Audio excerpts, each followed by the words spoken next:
a king called in 3 attendants into his presence and handed them each a large canvas bag. And he told them, "Go out and fill this bag with fruit, with produce from the land." So the 3 went out in order to obey the king. The first of the 3 attendants, when he went out, said, "Well, this bag of food is for the king. So I'm going to find the best fruit, the best produce that I possibly can in order to give to him the best of the produce of the land." The next attendant, when he went out, thought, "Well, the king said, fill the bag with fruit. That's all he said, so that's all I'm going to do." So he picked up good fruit and bad fruit, rotten, healthy, and just filled the bag, fulfilling exactly what the king wanted without any specifications. The third one said, "Well, I don't think the king is even going to look in the bag, so I'm just going to fill it with whatever." So he just filled it with leaves and twigs.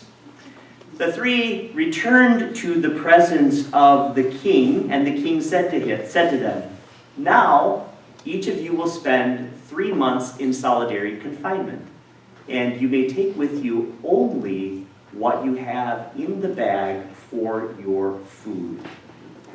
Of course, the guy who got the best fruit, thinking that it was for the king, not only survived, but actually thrived during his time of confinement.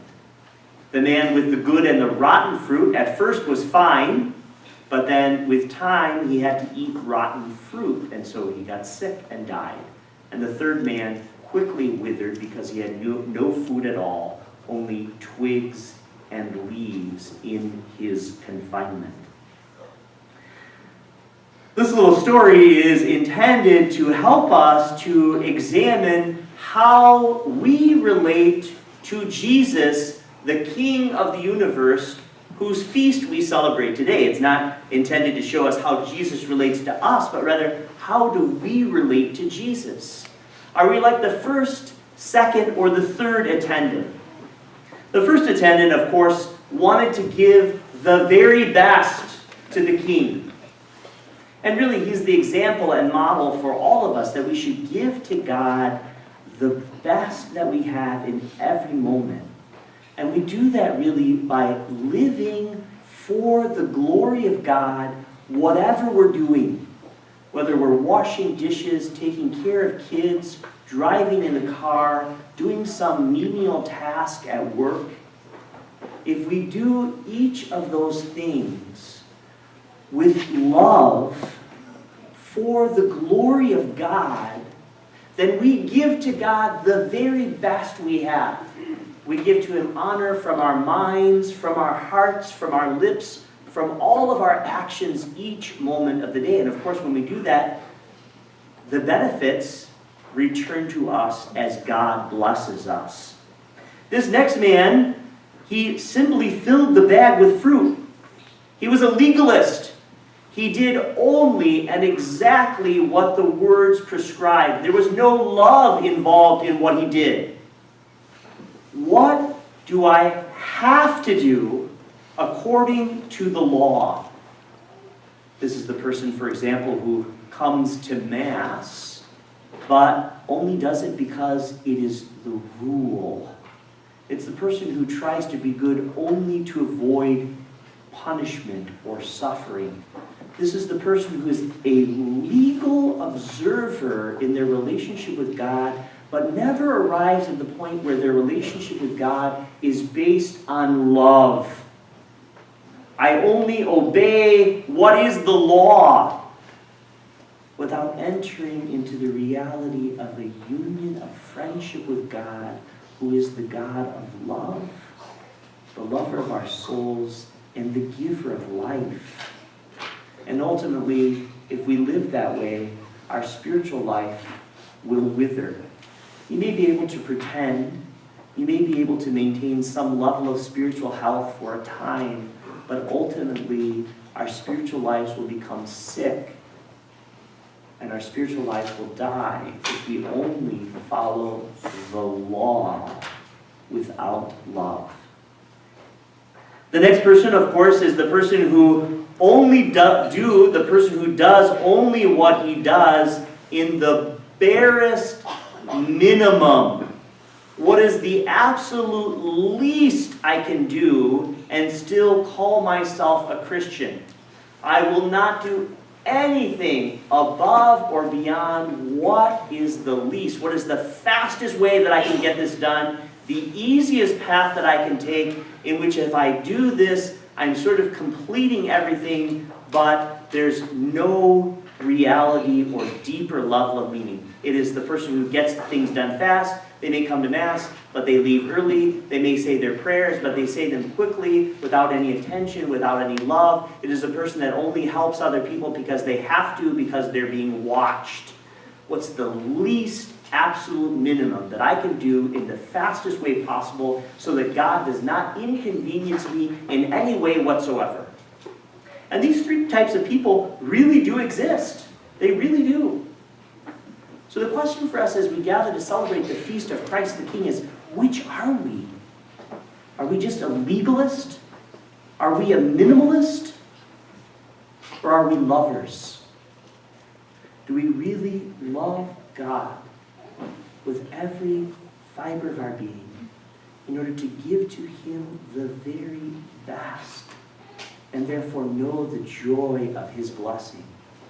Today, my brothers and sisters, Jesus calls us to give the best because that's what He did.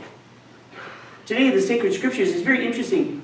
Think about this. We celebrate the feast of Christ the King, the Lord of the universe, the omnipotent God, the creator of all, who has all time, all being, all reality in the palm of His hands. Jesus Christ the Lord. And the readings for today's Mass are Jesus condemned to death. Doesn't that seem strange? That the readings for the glory of Jesus are Jesus as a criminal. Next year in Cycle C, the reading will be Jesus hanging on the cross, where the sign is placed above His head that says, Jesus of Nazareth, King of the Jews. When the church celebrates this feast, Christ the King, in these years of the reading, we hear about Jesus' suffering, about His death, about His being condemned as a criminal. Why does the church give us these Gospels when the feast is about His glory? Because Jesus attained glory. He attained the resurrection by giving everything away, by loving unto death. It is only by walking through Calvary that He arrived at Easter morning. And the church wants to remind us that the same is true for us. If we want to give everything to the Lord, it means self-abnegation, self-surrender. It means humility. It means embracing the cross at each moment of the day, those little irritations that happen to us, those unkind words that pass through our ears from the people we love or the people we work with. Embracing the cross means embracing the moments of suffering of each day and offering them to God with love. Because in this way, we, like Jesus, lay down our lives in service for our brothers and sisters. Because it is only in laying down our lives that Jesus will raise us up to glory.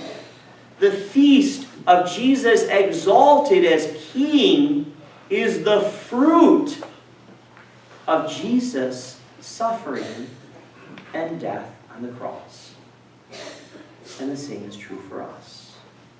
God exalts us to the measure that we humbly serve and give to those around us who are in need. And so, my brothers and sisters, as we celebrate the feast of Christ the King, we want to give to Jesus the very best. And that means laying our lives down in service to Him so that we may with Him rise in glory. To to praise and magnify God for all time. He who is King of the universe, King of the world, but more importantly, King of our lives, who reigns in the hearts of us who are Christians. Amen.